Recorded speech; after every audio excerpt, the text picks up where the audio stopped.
میری گفتگو کا موضوع ہے شہادت حضرت عثمان غنی رضی اللہ تعالی عنہ۔ چونکہ اس ماہ مبارک کی 18 تاریخ 18 ذی الحج کو حضرت عثمان غنی رضی اللہ تعالی عنہ کی شہادت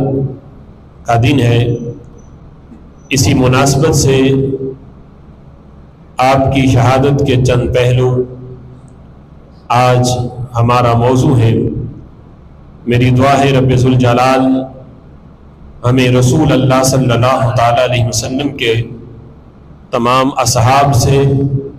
اور آپ کی اہل بیت اطہار سے سچی اور پکی محبت نصیب فرمائے۔ حضرت عثمان غنی رضی اللہ تعالی عنہ وہ عظیم ہستی ہے کہ جنہیں 40 دن بھوکا پیاسا رکھ کے آپ کے گھر کا محاصرہ کر کے ظلماً آپ کو شہید کیا گیا۔ رب ذوالجلال نے آپ کو کئی نسبتیں اور کئی عظمتیں اللہ تعالیٰ نے آپ کو عطا کی، اور کئی مرتبہ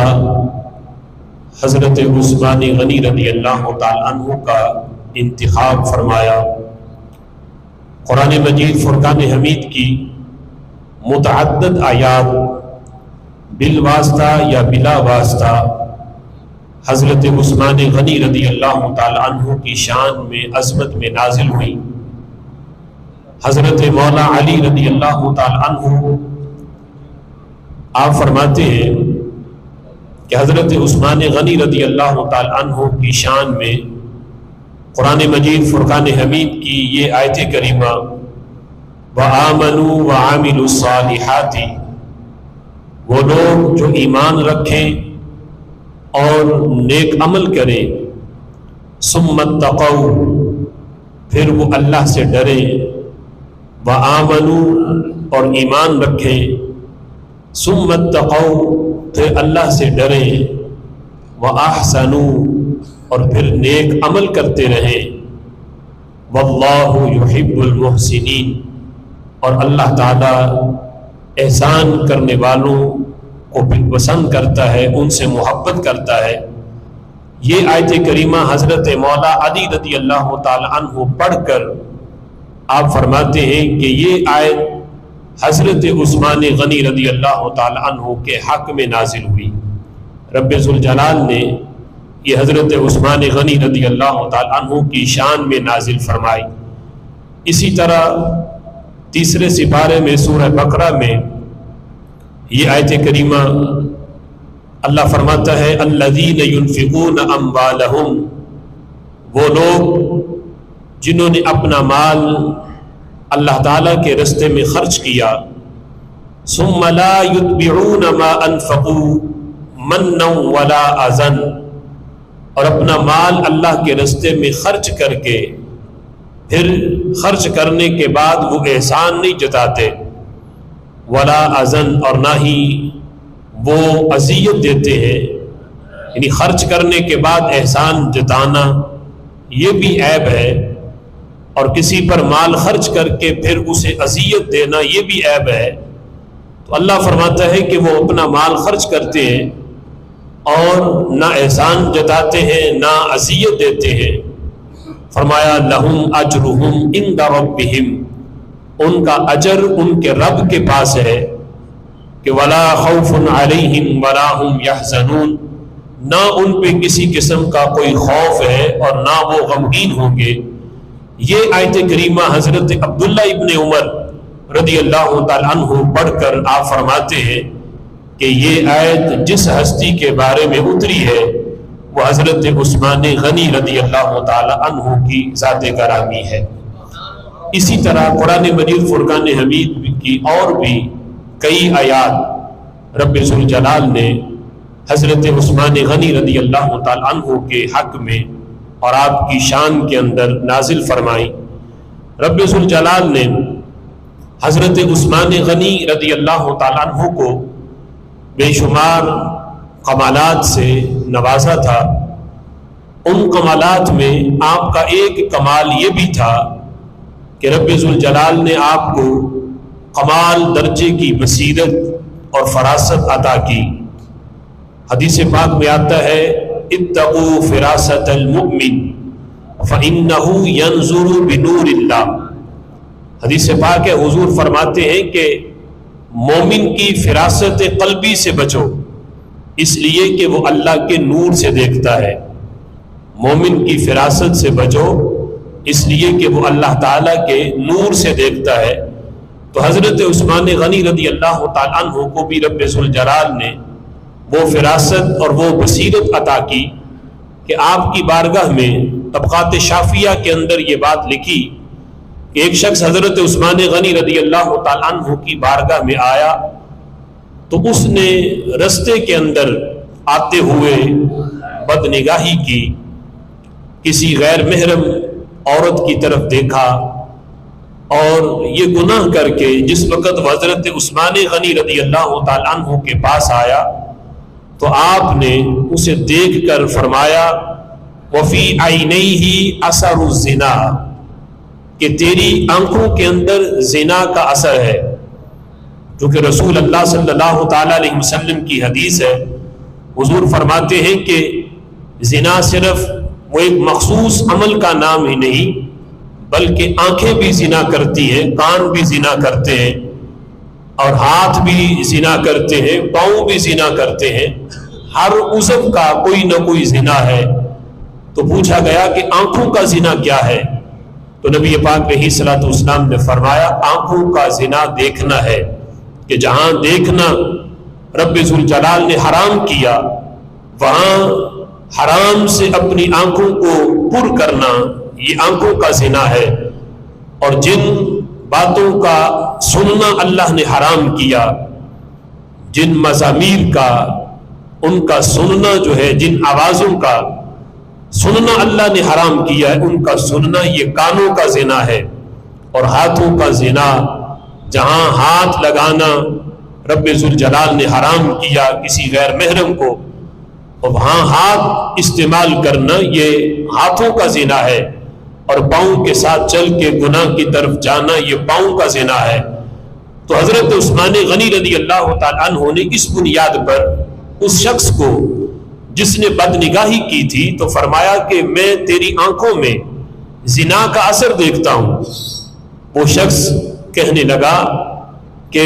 وحی بعد رسول اللہ، میں نے یہ گناہ کیا صرف مجھے پتا تھا، جب میں گناہ کر رہا تھا تو اس وقت کوئی بھی پاس موجود نہیں تھا اور میں آپ کے پاس آیا ہوں، یہ نہیں کہ کوئی مجھ سے پہلے آ کے آپ کو یہ گناہ بتا دے۔ تو آپ کو یہ کیسے پتا چلا؟ کیا رسول اللہ صلی اللہ علیہ وسلم کے بعد اب بھی وحی کا سلسلہ جاری ہے؟ کیا اب بھی کسی پہ وحی اترتی ہے جو آپ کو میرے اس گناہ کے بارے میں پتا چل گیا؟ حضرت عثمان غنی رضی اللہ تعالیٰ عنہ فرمانے لگے لا، وحی کا سلسلہ تو بند ہو چکا ہے، نبی پاک علیہ الصلوۃ والسلام کے بعد کسی پر بھی وحی نازل نہیں ہوتی، لیکن وَلَٰكِنَّهَا فِرَاسَةٌ،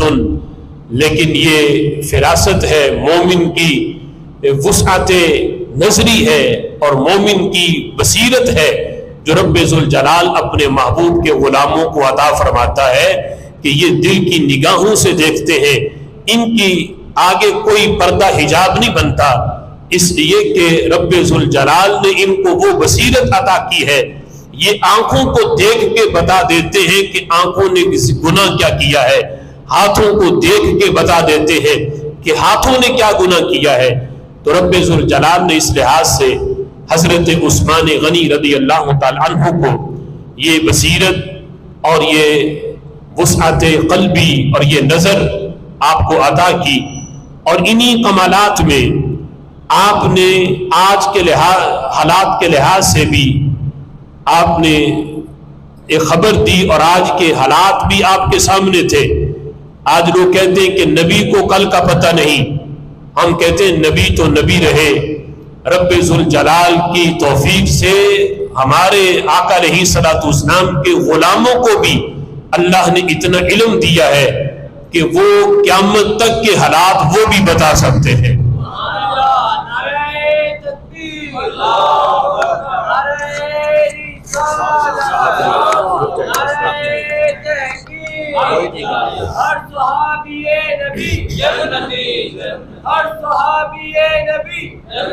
حضرت عثمان غنی رضی اللہ تعالی عنہ جس وقت آپ خلیفہ بنے تو خلیفہ بننے کے بعد آپ نے جتنے آپ کے گورنر تھے ان کی طرف آپ نے جو سب سے پہلا پیغام بھجوایا وہ آج کے حالات کے لحاظ سے ہے۔ سب سے پہلا جو پیغام تھا وہ یہ تھا کہ آپ نے کہا کہ رب ذوالجلال نے حکمرانوں کو رعایا کا محافظ بنایا اور رعایا کا نگران بنایا۔ ہرگز حکمرانوں کو یہ اجازت نہیں کہ وہ ان سے صرف ٹیکس وصول کرتے رہیں اور ان کی نگرانی نہ کریں، ان کے محافظ نہ بنے۔ ہرگز ٹیکس وصول کرنے کی اجازت نہیں۔ ہاں اگر ان سے ٹیکس لینا ہے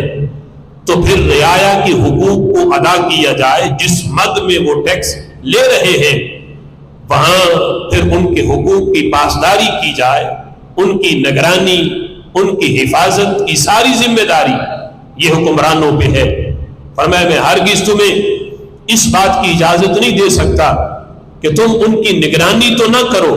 اور ان کے محافظ نہ بنو اور محض تم ان سے ٹیکس جو ہے وہ وصول کرتے رہو،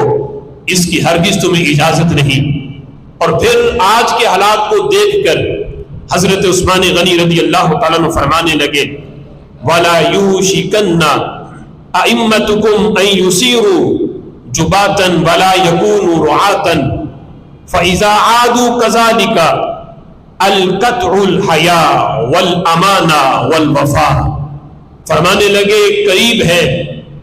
کہ ایک وقت آئے گا کہ حکمران لوگوں سے صرف ٹیکس وصول کریں گے، ظلماً ان سے ٹیکس لیں گے۔ یعنی شرعی طور پہ حکمرانوں کا ٹیکس لینا عوام سے یہ جائز ہے، لیکن اتنا لینا جائز ہے جتنا عوام کی پستی برداشت کرے، جتنا عوام برداشت کر سکے، اور پھر وہ سارے کا سارا ٹیکس عوام کے اوپر ان کی سہولیات کے لیے، ان کی نگرانی کے لیے، ان کی حفاظت کے لیے اور ان کے سہولیات کے لیے اس کو خرچ کیا جائے۔ اگر حکومت ٹیکس وصول کر کے اپنی عیاشیوں پہ لگائے تو پھر ایک پیسہ بھی ان کا ٹیکس پہ لینا یہ ناجائز ہے، حرام ہے، اگر وہ عوام کا نہیں سوچتے۔ تو حضرت عثمان غنی رضی اللہ تعالیٰ عنہ فرمانے لگے کہ قریب ہے کہ حکمران جو ہیں وہ ظلماً عوام سے ٹیکس لیں گے۔ فرمایا جب یہ وقت آ جائے گا کہ ظلماً ان سے ٹیکس لیا جائے گا اور عوام کی نگرانی نہیں کی جائے گی تو فرمایا کہ القطع الحیاء والامانہ، فرمایا پھر زمانے سے حیا بھی اٹھ جائے گا اور اس وقت زمانے سے امانت داری بھی ختم ہو جائے گی اور اس وقت لوگوں میں وفا بھی ختم ہو جائے گی۔ نہ وفا رہے گی، نہ حیا رہے گی اور نہ امانت داری، یہ تینوں چیزیں اس وقت لوگوں سے اٹھ جائیں گی جب حکمران لوگوں سے ظلماً ٹیکس وصول کریں گے۔ حضرت عثمان غنی رضی اللہ تعالیٰ عنہ اگرچہ اس وقت ظلماً ٹیکس لینے والی صورتحال کہ نہ تو خلافت راشدہ میں نہیں نہ اس کے بعد تک رہی، حضرت عثمان غنی رضی اللہ تعالیٰ عنہ کی نگاہ آج کے حالات کو دیکھ کے حکمرانوں کی صورتحال آپ نے اس وقت یہ آگاہ کیا اور واضح کیا کہ نبی تو نبی رہے، رب ذوالجلال نے نبی کے غلاموں کو بھی یہ بصیرت عطا فرمائی ہے۔ اتقوا فراست المؤمن فإنه ينظر بنور اللہ، کہ فرمایا کہ مومن کی فراست قلبی سے بچو، وہ آج کی نہیں، وہ قیامت تک کی باتیں بھی جانتا ہے، اس لیے کہ وہ اللہ کے نور سے دیکھتا ہے، اور جتنی پاور رب ذوالجلال کے نور میں ہے اتنی پاور اللہ تعالیٰ مومن کی نظر کو بھی عطا فرما دیتا ہے۔ حضرت عثمان غنی رضی اللہ تعالیٰ عنہ کی شہادت کی جو داستان ہے یہ بڑی طویل ہے کہ آپ کی شہادت کوئی اچانک پیش آنے والا معاملہ نہیں، بلکہ نبی پاک صلی اللہ تعالیٰ علیہ وسلم کی ظاہری حیات میں ہی آپ کی شہادت کی خبر مشہور تھی، اور یہاں تک کہ حضرت عثمان غنی رضی اللہ تعالیٰ عنہ کو شہید کے لقب سے یاد کیا جاتا۔ صحابہ میں یہ مشہور تھا کہ یہ وہ ہستی ہیں جن کو رب ذوالجلال شہادت کی موت عطا فرمائے گا۔ اور صحیح بخاری کے اندر یہ حدیث پاک 2 مرتبہ یہ واقعہ پیش آیا، ایک مرتبہ احد شریف میں اور دوسرا سبیر پہاڑ جو مکہ مکرمہ میں ہے۔ دونوں مقامات پہ احد کے اوپر بھی اور سبیر پہاڑ کے اوپر بھی، اور اتفاق ایسا ہے کہ احد پہاڑ میں بھی وہی ہستیاں موجود تھیں جو سبیر پہاڑ پہ تھیں۔ نبی پاک علیہ الصلوۃ والسلام اور حضرت صدیق اکبر رضی اللہ تعالیٰ عنہ اور حضرت فاروق اعظم حضرت عثمان غنی رضی اللہ تعالیٰ عنہ احد شریف پہ موجود تھے۔ تو حدیث پاک میں آتا ہے کہ احد نے جھومنا شروع کر دیا، احد پہاڑ نے حرکت کی، تو نبی پاک علیہ الصلوۃ والسلام نے اپنی ایڑی مبارک احد پہاڑ پہ لگا کے فرمایا اسقط احد، اے احد ٹھہر جا، فَإِنَّمَا عَلَيْكَ نَبِيٌّ وَصِدِّيقٌ وَشَهِيدَانِ، تیرے اوپر ایک اللہ کا نبی کھڑا ہے، ایک صدیق کھڑا ہے، اور 2 شہید تم پہ کھڑے ہیں۔ یعنی نبی پاک صلی اللہ تعالی علیہ وسلم کا اس انداز میں یہ بھی فرما سکتے تھے کہ 2 میرے خلیفہ، لیکن خلیفہ ہونا یہ تو اور جگہوں سے بھی ثابت ہے اور احادیث سے بھی ثابت ہے، لیکن یہ غیب کی خبر تھی کہ حضرت فاروق اعظم رضی اللہ تعالی عنہ اور حضرت عثمان غنی رضی اللہ تعالی عنہ جب یہ دنیا سے جائیں گے تو رب ذوالجلال انہیں شہادت کی موت عطا فرمائے گا۔ اب اس سلسلہ میں شہادت کی خبر بھی آپ نے اپنی ظاہری حیات میں دی، اور جس فتنے میں حضرت عثمان غنی رضی اللہ تعالیٰ عنہ کو شہید کیا جائے گا، اس فتنے کی خبر بھی نبی پاک صلی اللہ تعالیٰ علیہ وسلم نے اپنے فرمان میں دی۔ شہادت سے پہلے جو آپ پر آزمائش آئے گی اس کی خبر بھی ایک طویل حدیث کے اندر موجود ہے، جس کو حضرت ابو موسیٰ اشعری رضی اللہ تعالیٰ عنہ روایت کرتے ہیں۔ آپ فرماتے ہیں کہ ایک دن توضأ فی بیتہ، میں نے اپنے گھر سے وضو کیا، اور وضو کرنے کے بعد میں نکلا اور میں نے ارادہ کیا کہ میں آج سارا دن لألزمن رسول اللہ، نبی پاک علیہ الصلوۃ والسلام کی صحبت میں حضور کے پاس رہوں گا، سارا دن حضور کے پاس گزاروں گا۔ کہتے یہ ارادہ کر کے جب میں گھر سے نکلا، مسجد میں آیا، تو مجھے پتا چلا کہ رسول اللہ صلی اللہ تعالی علیہ وسلم مسجد سے تشریف لے جا چکے۔ کہتے میں ان راہوں میں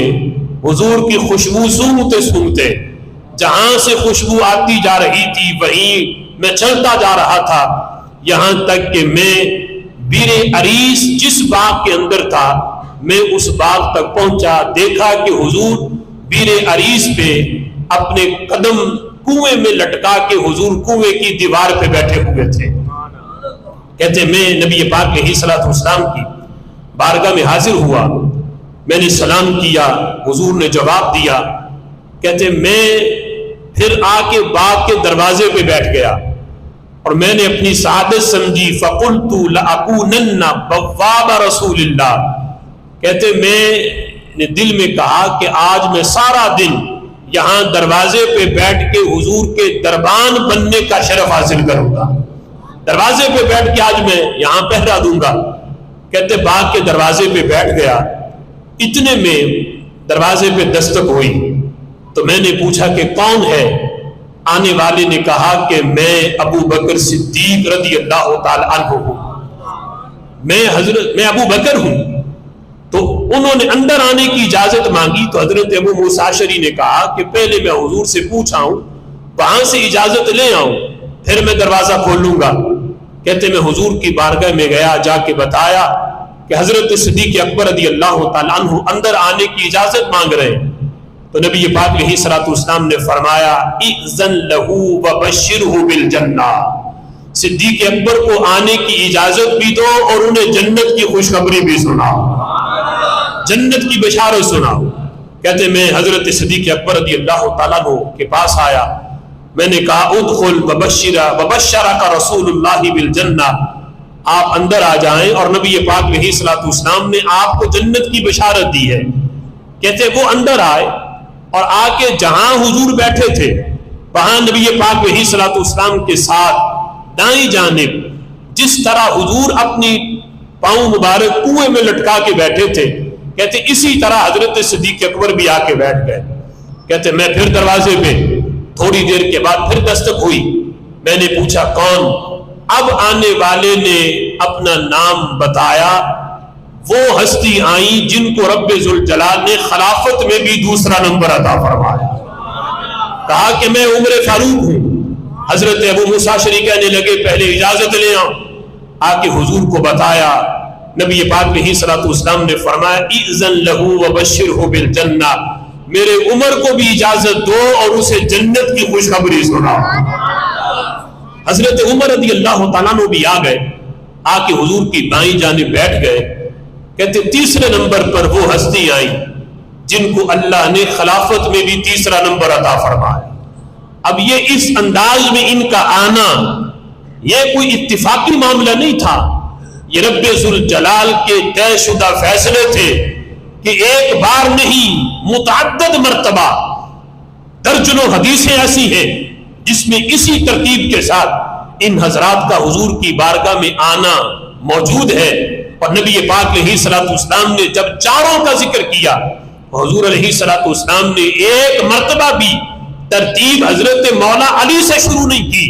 جب بھی چاروں کا نام لیا ہے تو ترتیب میں سب سے پہلے نام صدیق اکبر کا لیا ہے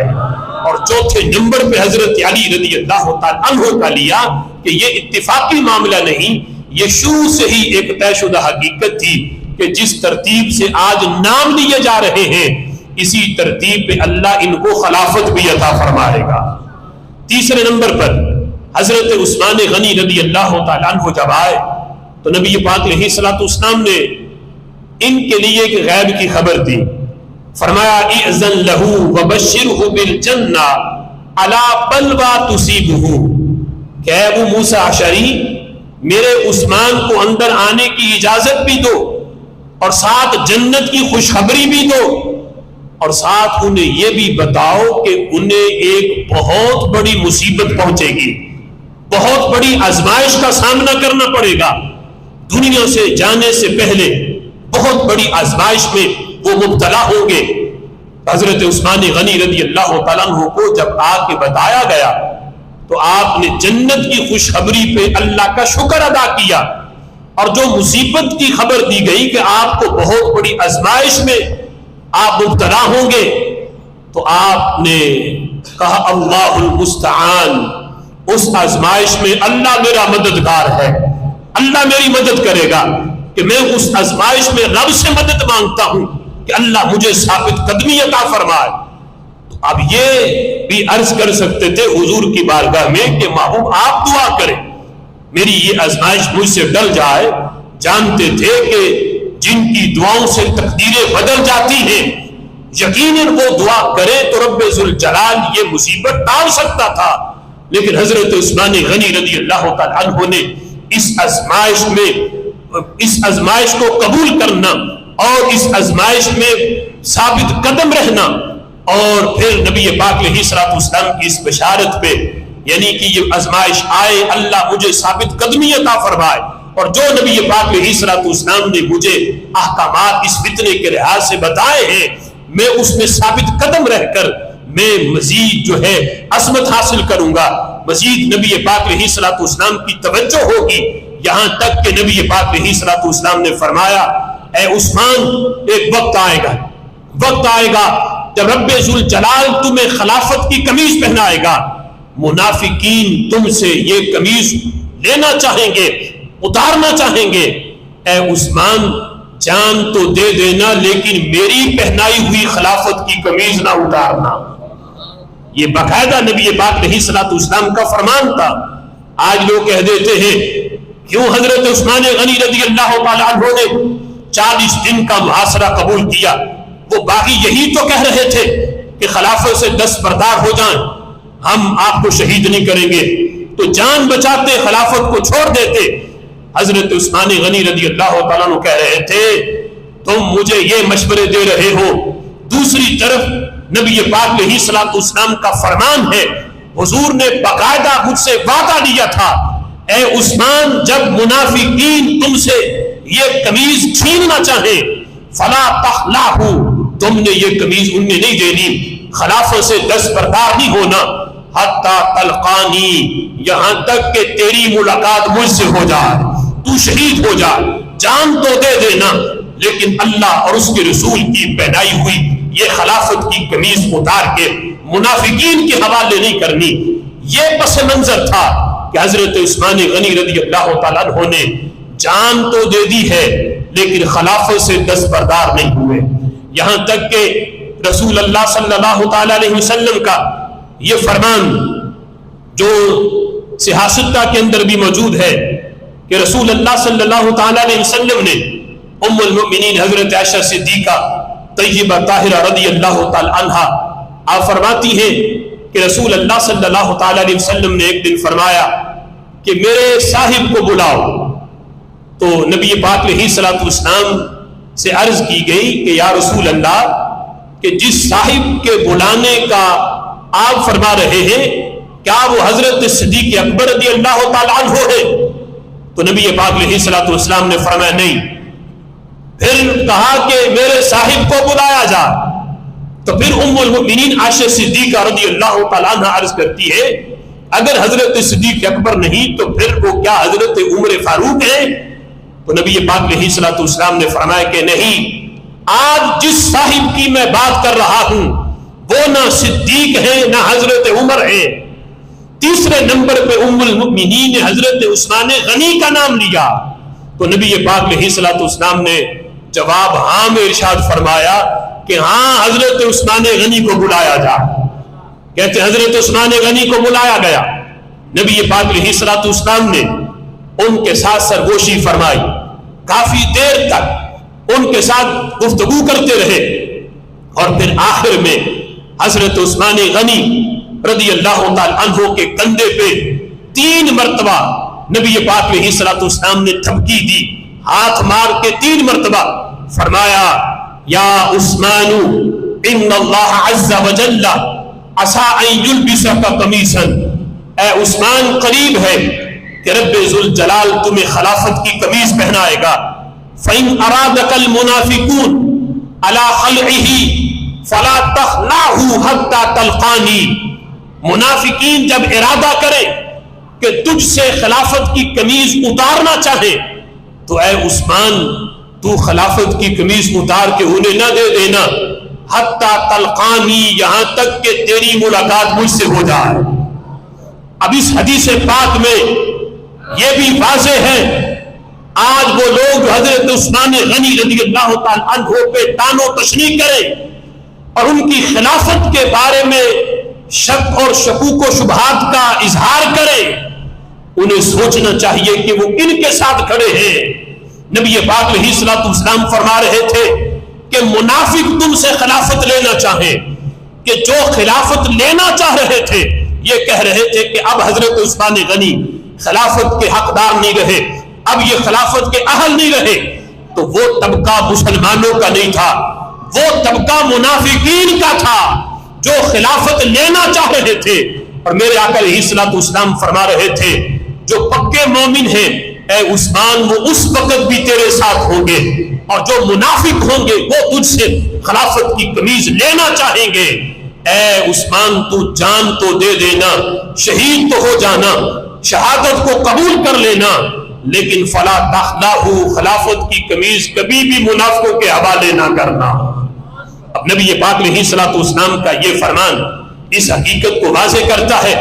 کہ حضرت عثمان غنی رضی اللہ تعالی عنہ اس وقت بھی جب منافقین جب بغاوت سر چڑھ کے آپ کے خلاف تھی، حضرت عثمان غنی رضی اللہ تعالی عنہ اس وقت بھی حق پہ تھے، اس وقت بھی حق پہ تھے، آج بھی حق پہ ہے۔ اور آج اگر کوئی رافضی یا کوئی شیعہ حضرت عثمان غنی رضی اللہ تعالی عنہ پہ اس لحاظ سے تان و تشنیع کرے، معاذ اللہ یہ کہے کہ اپنوں کو انہوں نے گورنر بنایا جو خلافت راشدہ حضرت صدیق اکبر حضرت عمر کے دور کے اندر گورنر تھے، ان کو ہٹا کے اپنے رشتہ داروں کو آگے کیا جو اس طرح کے تان و تشنیع کرے حضرت عثمان غنی رضی اللہ تعالیٰ عنہ پہ. انہیں رسول اللہ کا یہ فرمان بھی سامنے رکھنا چاہیے کہ جس وقت حضرت کعب کہتے ہیں نبی پاک علیہ الصلوۃ والسلام صحابہ میں بیٹھے تھے اور بہت بڑے فتنے کی حضور خبر دے رہے تھے اور یہ بتا رہے تھے میرے صحابہ وہ فتنہ دور نہیں، وہ فتنہ بہت قریب ہے، فتنہ بہت بڑا ہے. اس فتنے سے پہلے تلوار نیام میں ہے، مسلمانوں کے اندر اتحاد ہے. جب وہ فتنہ اٹھے گا اس فتنے کے بعد پھر تلوار نیام میں نہیں آئے گی، پھر مسلمانوں میں کبھی بھی قیامت تک اتحاد نہیں ہو سکے گا. مسلمان ایک پلیٹ فارم پہ کبھی بھی جمع نہیں ہو سکیں گے، مسلمانوں کے اندر انتشار ہوگا. اس فتنے سے آنے سے پہلے مسلمان متحد رہیں گے. جب نبی پاک علیہ الصلوۃ والسلام یہ خبر دے رہے تھے حضرت کعب کہتے ہیں ایک شخص اپنے چہرے پہ پردہ ڈالے ہوئے صحابہ کے سامنے سے گزرا تو نبی پاک علیہ الصلوۃ والسلام نے اس شخص کی طرف دیکھ کے فرمایا میرے صحابہ جس فتنے کی میں تمہیں خبر دے رہا ہوں جب وہ فتنہ آئے گا یہ شخص جو اپنے چہرے پہ پردہ ڈالے ہوئے جا رہا ہے اسے دیکھ لو، یہ شخص اس وقت حق پہ ہوگا. جب یہ فتنہ آئے گا یہ شخص حق پہ ہوگا. حضرت عثمان حضرت کعب رضی اللہ تعالیٰ عنہ کہتے ہیں کہ میں اٹھا، میں فوراً تیز قدموں کے ساتھ چلتے میں اس شخص کے پیچھے گیا کہ وہ ہے کون، جا کے دیکھوں تو صحیح. میرے پیچھے سے آواز دی اے جانے والے ٹھہر جا، اپنا چہرہ تو دکھاتا جا. حضرت عثمان غنی رکے اور میری طرف چہرہ کر کے اپنے چہرے سے نقاب ہٹا کے جب چہرہ دکھایا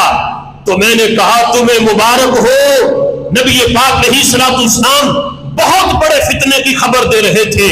لیکن ساتھ یہ فرما رہے تھے ھذا یومئذ علی الحق. جب وہ فتنہ آئے گا میرے صحابہ دیکھ لو یہ شخص اس وقت بھی حق پہ ہوگا. ان کے حق پر ہونے کی گواہیاں خود نبی پاک علیہ الصلوۃ والسلام دے. اور آج کوئی 4 کتابیں پڑھ کے کوئی ملا ایران کے ٹکڑے کھا کے وہ حضرت عثمان غنی رضی اللہ تعالیٰ عنہ کی معاذ اللہ غلطیاں نکالے کہ ان سے یہ غلطی ہوئی. میرے آقا علیہ الصلوۃ والسلام تو فرما رہے تھے جب بہت بڑا فتنہ اٹھے گا اس وقت بھی رب ذوالجلال حضرت عثمان غنی رضی اللہ تعالیٰ عنہ کو حق کا ساتھ عطا فرمائے گا. حضرت عثمان غنی رضی اللہ تعالیٰ عنہ کی شہادت کا اگر پس منظر دیکھا جائے تو یہ بھی ایک طویل داستان ہے کہ دور فاروقی میں جو علاقے فتح ہوئے حضرت عثمان غنی رضی اللہ تعالیٰ عنہ کے دور میں وہ فتوحات کا سلسلہ رکا نہیں بلکہ مزید اس میں ترقی ہوئی، مزید وہ علاقے مستحکم ہوئے. لیکن دشمن کو یہ بات ہضم نہ ہوئی کہ مسلمان اتنی تیزی کے ساتھ علاقے فتح کرتے جا رہے ہیں اور مستحکم ہو رہے ہیں. اب یہ شروع سے معاملہ رہا کہ انہوں نے غیروں نے یعنی سامنے آ کے حملہ کرنے اور مقابلہ کرنے کی جرت ان میں نہ ہوئی. جب یہ دیکھا کہ ہم ان کا مقابلہ نہیں کر سکتے، ہزاروں کی تعداد 313 پھر بھی ان پہ بھاری ہوتے ہیں، تو انہوں نے مسلمانوں کے اندر سے ہی پھر لوگ خریدے. اور یہ آپ تاریخ پڑھ کے دیکھیں مسلمانوں کے زوال کی، مسلمانوں کو جب بھی کسی جنگ کے اندر شکست ہوئی ہے تو غیروں کی وجہ سے نہیں اپنوں کی وجہ سے ہوئی ہے. اپنوں نے بغاوت کی جس کی وجہ سے مسلمانوں کو نقصان پہنچا. حضرت عثمان غنی رضی اللہ تعالیٰ عنہ کی شہادت کا معاملہ بھی یہی تھا کہ عبداللہ بن سبا نامی یہودی نے مسلمانوں کو تیار کیا، حضرت مولا علی رضی اللہ تعالیٰ عنہ کے نام کی جھوٹی مہر بنائی، حضرت عائشہ صدیقہ رضی اللہ تعالیٰ عنہ کے نام کی جھوٹی مہر بنا کے، حضرت عثمان غنی کے نام کی جھوٹی مہر بنا کے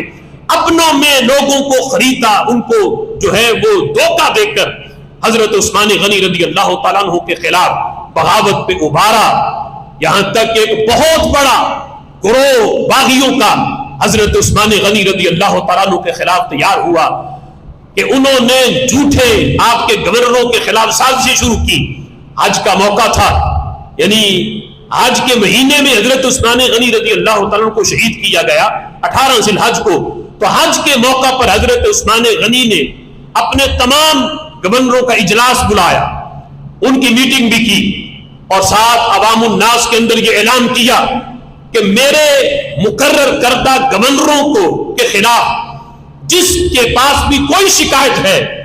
وہ براہ راست آ کے مجھے بتائے، اگر اس کا کوئی حق ہوگا تو وہ عثمان خود ادا کرے گا. اگر میرے کسی گورنر نے کسی کے ساتھ زیادتی کی ہے، ظلم کیا ہے، وہ حج کے موقع پہ سارے اکٹھے ہیں، وہ آئے آ کے مجھے شکایت لگائے، اگر اس کی غلطی ہوئی میں معذور کروں گا، جو اس کی سزا ہوئی میں اس کو سزا دوں گا، جو حق بنتا ہوگا وہ عثمان خود ادا کرے گا. آپ کا یہ اعلان سن کے لوگ زاروں کے تار رونے لگے اور کہنے لگے کہ ہمیں آپ کے گورنروں سے کوئی شکایت نہیں ہے، عثمان آپ سے بھی کوئی شکایت نہیں ہے. لیکن باغیوں نے جب یہ معاملہ دیکھا کہ حضرت عثمان غنی رضی اللہ تعالیٰ عنہ کے خلاف، یعنی ان کے گورنروں کے خلاف کسی نے کوئی شکایت نہیں کی، آپ حج کر کے مدینہ منورہ آنے لگے تو حضرت امیر معاویہ رضی اللہ تعالیٰ عنہ، جن کو رب ذوالجلال نے اس لحاظ سے بڑی گہری نظر اور بصیرت عطا کی، وہ دیکھ رہے تھے کہ مدینہ شریف میں حضرت عثمان غنی کا جانا خطرے سے خالی نہیں. جس حد تک ان کے خلاف بغاوت ہو چکی ہے، اب ان کی جان کو خطرہ ہے. تو حضرت امیر معاویہ رضی اللہ تعالیٰ عنہ کہنے لگے کہ آپ مدینہ منورہ نہ جائیں، بلکہ آپ میرے ساتھ شام آ جائیں، چونکہ آپ شام کے گورنر تھے، وہاں آپ کی جان کی حفاظت میری ذمہ داری ہے. کوئی آپ پہ حملہ نہیں کر سکے گا، وہاں کوئی بھی باغی سر نہیں اٹھا سکے گا. حضرت عثمان غنی رضی اللہ تعالیٰ عنہ آپ فرمانے لگے کہ جب مکے میں ہمیں جانوں کا خطرہ تھا تو ہم نے جان بچا کے ہم نے مدینے میں آ کے پناہ لی تھی، اب مدینہ چھوڑ کے کسی اور جگہ پہ پناہ لینا عمر کی غیرت اس کو گوارا نہیں کرتی. کہتے ایک تو بات یہ ہے، دوسرا یہ ہے لا ابیع جوار رسول اللہ بشیء ولو کان فیہ قطع خیط عنقی. کہتے اگرچہ میری گردن کاٹ دی جائے، میرے جسم کے ٹکڑے کر دیے جائیں، مجھے وہ قبول ہے، میں رسول اللہ کا پڑوس چھوڑنا قبول نہیں کروں گا. نبی پاک علیہ الصلوۃ والسلام کا پڑوس چھوڑ کے میں کہیں اور چلا جاؤں، اور میں اس کے بدلے جان جاتی ہے تو چلی جائے، جسم کے ٹکڑے ہو جائیں وہ قبول ہے، لیکن حضور کا پڑوس چھوڑنا یہ مجھے قبول نہیں. حضرت عثمان غنی رضی اللہ تعالیٰ عنہ نے یہ کہہ کے حضرت امیر معاویہ رضی اللہ تعالیٰ عنہ کی اس پیشکش کو ٹھکرا دیا. دوسرا انہوں نے یہ کہا کہ اچھا اگر شام میں نہیں جانا تو حضرت عثمان غنی سے یہ عرض کی کہ آپ میں پھر ایک فوج کا بہت بڑا دستہ شام سے مدینہ منورہ بھیجتا ہوں جو وہاں آپ کی حفاظت کریں گے، پہرا دیں گے. تو حضرت عثمان غنی رضی اللہ تعالیٰ عنہ نے کہا نہیں، یہ بھی میں نہیں کروں گا. ایک تو وجہ یہ ہے کہ میں رسول اللہ کے پیارے دیار میں خون خرابہ نہیں چاہتا، میں یہ نہیں چاہتا کہ وہاں جنگ و جدال ہو، وہاں خون خرابہ ہو، میں مدینہ منورہ میں کسی قسم کی جنگ نہیں چاہتا. اور دوسرا فرمایا کہ اگر شام سے فوج آ جائے تو شام کی فوج کو پھر ان کی خوراک کا بندوبست مدینہ منورہ سے کرنا پڑے گا، تو میں نہیں یہ چاہتا کہ شام کی فوج آ کے وہاں مدینہ منورہ میں رہنے والے لوگوں کا اناج کھائے اور مدینے کے لوگ بھوکے رہے. فرمایا میں اپنی جان کی حفاظت کے لیے مدینہ منورہ کے لوگوں کو بھوکا نہیں کر سکتا. ان کی خوراک میں اس وجہ سے قلت آئے کہ شام کے فوجی آ کے وہ خوراک کھائیں اور مدینے کے لوگوں کے لیے وہ غلہ ناکافی ہو جائے. کہتے میں یہ کام بھی نہیں کر سکتا کہ مدینہ منورہ کے رہنے والے جو لوگ ہیں انصار مہاجرین ان کو میری وجہ سے کوئی تکلیف پہنچے. حضرت عثمان کہتے جان تو دے سکتا ہوں، مدینہ شریف کے رہنے والے لوگوں پر کوئی آنچ نہیں آنے دوں گا. اب جس وقت آپ مدینہ منورہ میں آئے حج کرنے کے بعد پھر آپ کے گھر کا محاصرہ کیا گیا، اور یعنی جس سال آپ نے یہ خطبہ دیا اگلے سال آپ کی شہادت ہوئی اور پورا سال جو ہے بہت ظلم آپ نے برداشت کیا، یہاں تک کہ جب آخری ایام تھے آپ کے 40 دن پہلے جب باغیوں نے مدینہ شریف پہ حملہ کیا، پہلے مسجد نبوی شریف میں حضرت عثمان غنی پہ پتھر برسائے گئے، یہاں تک کہ پتھر مار مار کے آپ کو بے ہوش کر دیا گیا، پھر مسجد نبوی میں آنے پہ پابندی لگا دی کہ یہ مسجد میں نہیں آ سکتے، پھر 40 دن محاصرہ کر کے یہاں تک کہ آپ کا کھانا پانی بھی بند کر دیا۔ حضرت مولا علی رضی اللہ تعالیٰ عنہ کبھی کبھی یعنی ان باغیوں کا مقابلہ کر کے، ان سے قتال کر کے، جنگ کر کے بڑی مشکل سے حضرت عثمان غنی رضی اللہ تعالیٰ تک پہنچتے، تھوڑا بہت کھانا پینا پہنچاتے، لیکن پھر باغی ہر طرف جو ہے وہ محاصرہ کیے ہوئے تھے۔ اور یہاں تک کہ حضرت مولا علی رضی اللہ تعالیٰ عنہ نے جب یہ پوچھا کہ اس وقت آپ امیر المومنین ہیں، آپ کی اجازت کے بغیر ہم تلوار نہیں اٹھا سکتے،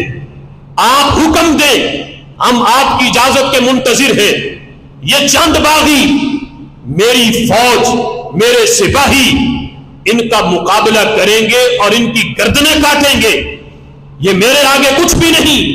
لیکن میں اپنی طرف سے کوئی فیصلہ کروں تو یہ چونکہ آپ کی شان میں یہ گستاخی قرار پائے گا کہ میں نے اپنی طرف سے فیصلہ کر دیا، چونکہ آپ امیر المومنین ہیں اور آپ کی اجازت کے بغیر ہم کوئی قدم نہیں اٹھا سکتے۔ حضرت عثمان غنی رضی اللہ تعالیٰ عنہ نے سختی سے حضرت مولا علی رضی اللہ تعالیٰ عنہ کو اور وہ صحابہ جو اجازت طلب کر رہے تھے سختی سے منع کیا کہ میں اپنی جان کے لیے مدینہ شریف کے اندر قتل و غارت نہیں چاہتا،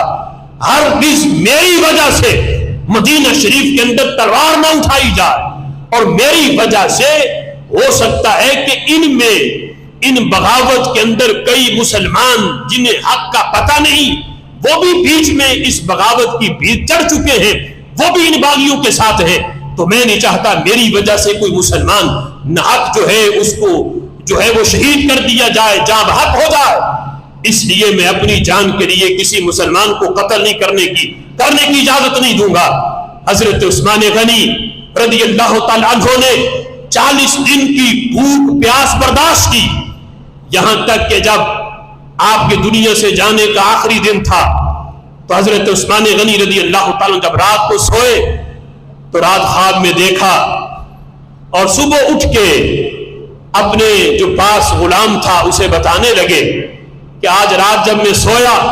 خواب میں نبی پاک علیہ الصلوۃ والسلام تشریف لائے،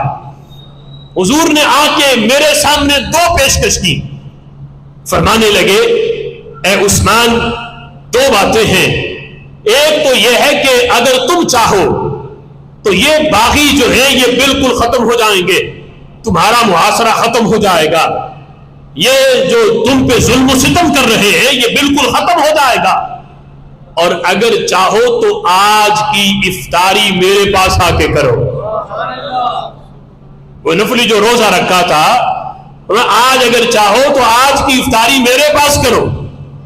اور اگر چاہو تو یہ محاصرہ ختم ہو جائے گا، یہ باغی ختم ہو جائیں گے۔ تو حضرت جب غلام نے پوچھا کہ آپ نے پھر کون سی پیشکش قبول کی، تو حضرت عثمان کہنے لگے مدت ہوئی محبوب کا دیدار کیے ہوئے اور ان کے ساتھ بیٹھ کے کھانا کھائے ہوئے، عثمان نے آزادی نہیں مانگی، عثمان نے محبوب کے ساتھ افطاری کرنا قبول فرما لیا ہے۔ یہ شہادت بھی اختیاری ہے، نبی پاک علیہ الصلوۃ والسلام نے اپنے عثمان کو اختیار دیا کہ عثمان چاہو تو یہ محاصرہ ختم ہو جائے گا،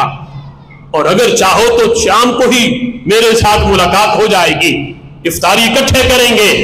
حضرت عثمان کہتے ہیں میں نے اس پیشکش کو قبول کیا ہے، اور اسی دن جب آپ نے یہ خواب سنایا ہے شام سے پہلے قرآن کی تلاوت کرتے ہوئے باغیوں نے آپ پہ حملہ کیا، وہ چھت کو پھاڑ کے نیچے اترے اور حضرت عثمان غنی رضی اللہ تعالیٰ عنہ کو قرآن کی تلاوت کرتے ہوئے آپ کو شہید کیا گیا۔ اور یہ وہ خبر تھی جس کو نبی پاک علیہ الصلوۃ والسلام اپنی ظاہری حیات میں بیان کر رہے تھے۔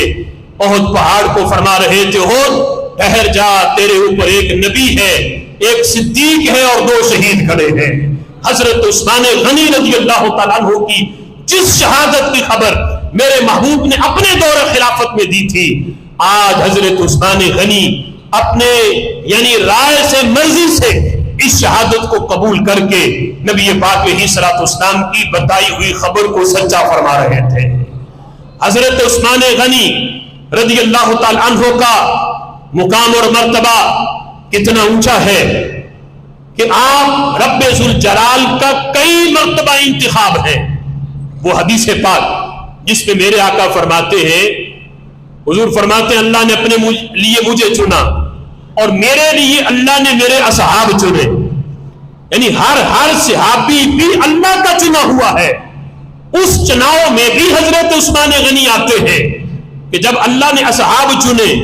تو صدیق اکبر کے بعد حضرت عمر کو چنا،